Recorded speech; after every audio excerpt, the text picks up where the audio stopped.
A Disney vacation may be out of reach, travel to Mars for $100,000, and crime in America.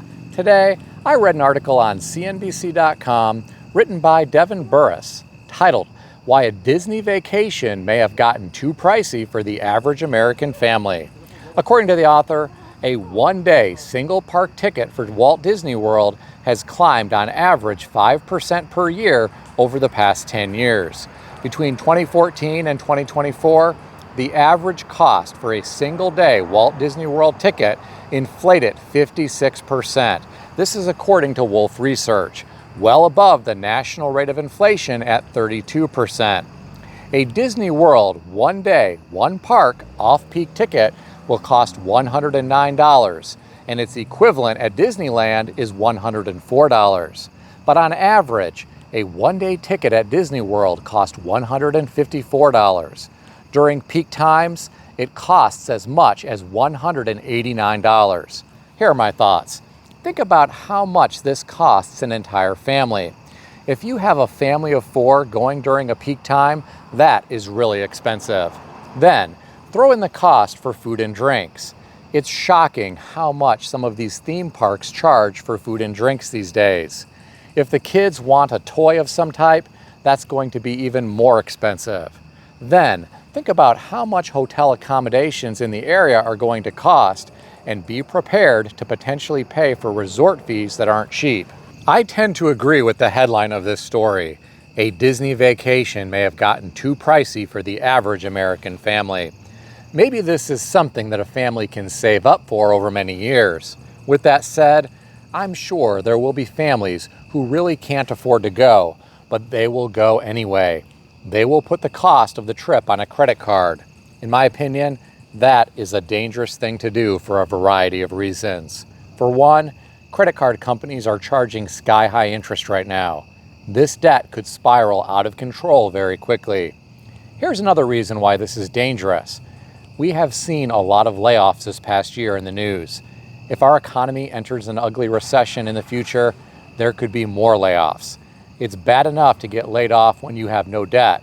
It is a lot worse when you have a heavy debt load to worry about. But that's just what I think. I'm curious to know your thoughts. Please share them in the comment section below. Going to a Disney park is cheap compared to the trip that I'm about to share with you. I read this story on Yahoo Finance, put out by Benzinga, and written by Janine Mancini, titled, "Elon Musk says almost anyone can afford a trip to Mars at $100,000 to $500,000, even if it means selling your home." According to the author, Elon Musk is confident that a ticket to Mars will be within reach for almost anyone with a price tag as low as $100,000. Here are my initial thoughts. This is cheap compared to what Virgin Galactic is charging to go into space. That will cost you $450,000. They plan to have their first 1,000 customers this year, according to their website. In my opinion, it's going to be a while before we see Mars tourism. I'm not sure any of us will live long enough to see it.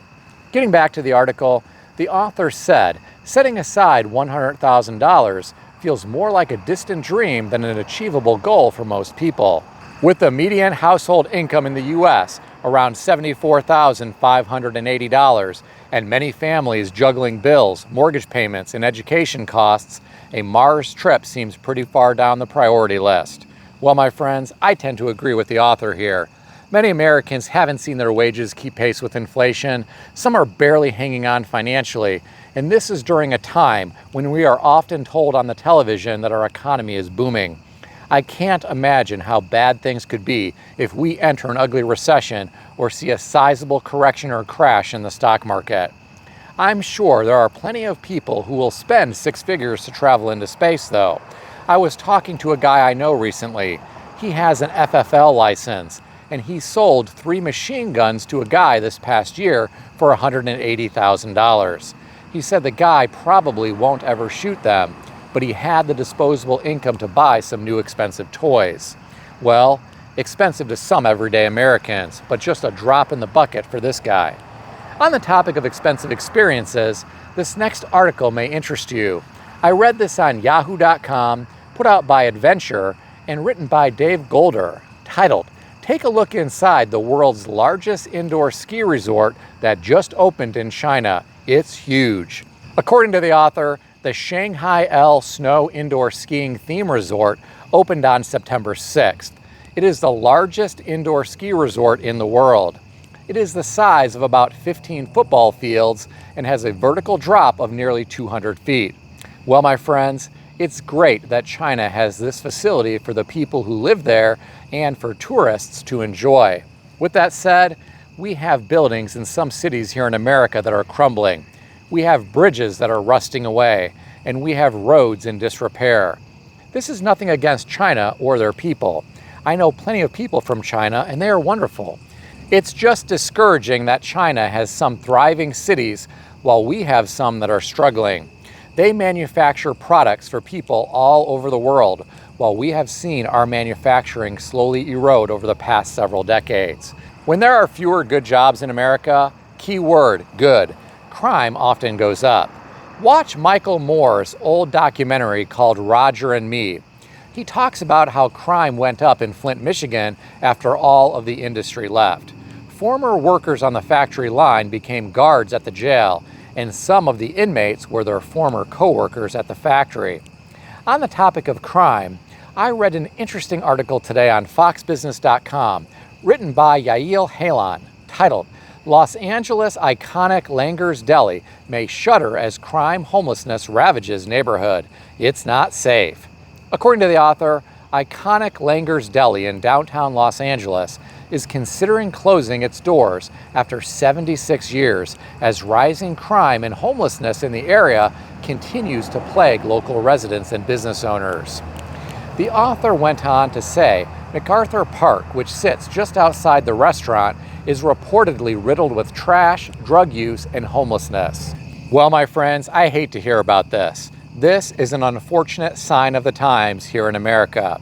If we had a stronger industrial base in our country, perhaps some of these people would be living productive lives.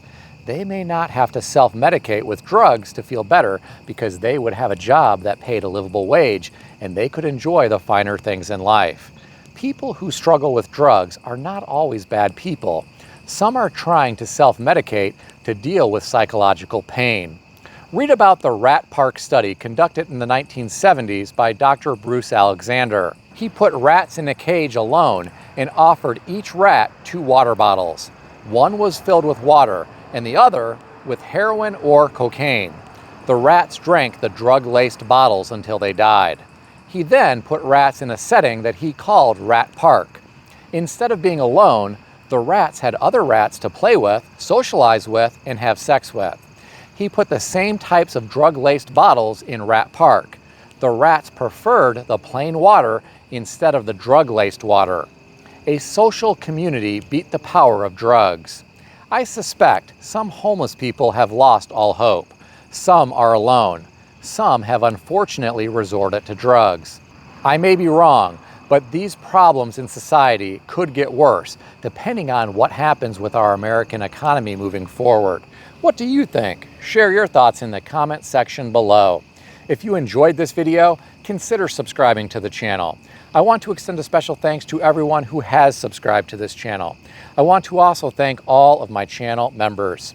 If you would like to become a channel member, there is a link in the description beneath this video. You can read more about the different membership levels. Please also check out some of the great books that I suggest you consider reading in the description below. I've included Amazon affiliate links to these books. As an Amazon associate, I earn from qualifying purchases. Stay healthy and wealthy. I'll see everyone in the next video.